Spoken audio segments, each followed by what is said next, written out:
К 15-летию признания Российской Федерации независимости Республики Южная Осетия в Национальном банке презентовали памятную монету, посвященную этой дате. На мероприятии приняли участие председатель правительства Константин Джусоев, посол Российской Федерации в Южной Осетии Марат Кулахметов, экс-президенты Людвиг Чибиров и Леонид Тибилов, руководитель офиса по продвижению новых продуктов Гознак Олег Сырченков, гости, представители интеллигенции и общественности. В приветственном слове председатель Нацбанка Жанна Джуева отметила, что народ Южной Осетии прошел долгий путь к независимости, с честью и достоинством отстоял право на светлое будущее.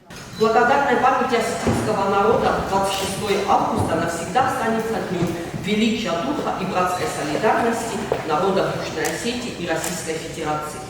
Уважаемые участники презентации, сегодня вашему вниманию представлена монета, посвященная 15-летию со дня признания независимости Республики Южная Осетия Российской Федерации.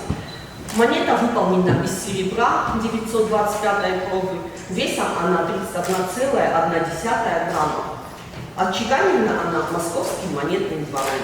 На адресе монеты мы видим рельефное изображение государственного герба нашей республики, на реверсе монеты рельефные изображения Дома правительства и комплекса правительственных зданий Московского Кремля. Председатель правительства Константин Джусоев высказал слова приветствия от имени президента республики, отметив, что сегодняшняя презентация – знаковое событие для республики. Памятная монета, выпущенная банком к 15-летию со дня признания Южной Осетии Россией – один из способов увековечивания знакового для нас события. Сегодня мы присутствуем на знаковом мероприятии, организованном Национальным банком в преддверии одного из главных праздников нашей страны.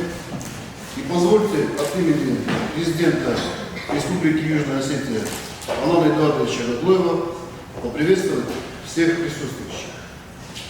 Для нас 26 августа является одним из основных праздников нашего государства. Свобода и суверенитет дались нашему народу ценой больших потерь, жертв и разрушений. Мы прошли трудный путь, тяжелый путь на пути к становлению. Но мы выстояли, выдержали достойно все испытания, отстояли право на то, чтобы жить, трудиться на своей земле, самостоятельно решать свою судьбу, развивать национальную культуру, язык и традиции, экономику. Сегодня мы с благодарностью вспоминаем тех, кто стоял под истоком становления нашей государственности. Отдаем дань уважению борцам за независимость республики и благодарим Россию за судьбоносное для нас решение. И спустя 15 лет мы успешно строим правовое и демократическое государство.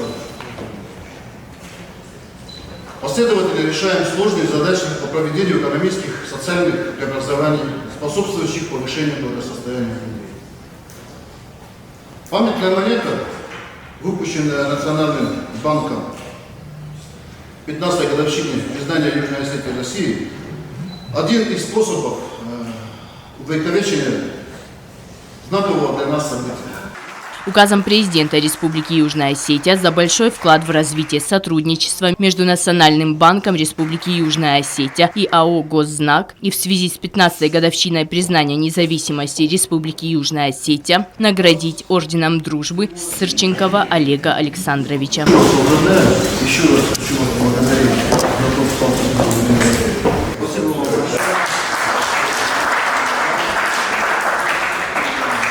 Посол Российской Федерации в Южной Осетии Марат Кулахметов в своем выступлении отметил, что 26 августа – это праздник, объединяющий народы России и Осетии.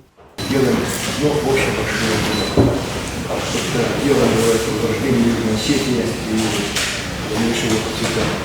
И сегодняшнее мероприятие, я там Национальный банк, я никогда не погружался в эту проблему, не делал ее действительно. Такая большая работа, серьезная работа.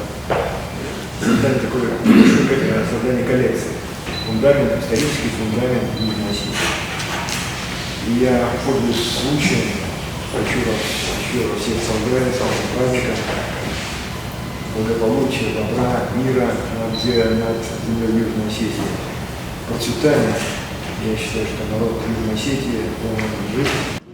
Кроме презентации монеты, посвященной 15-летию признания независимости Республики Южная Осетия, также прошла презентация каталога «Памятные монеты Республики Южная Осетия» с подробным описанием каждой из монет на осетинском и русском языках, выпущенных с 2013 года. Лена Газаева, Рауль Кочиев. Информационный выпуск сегодня.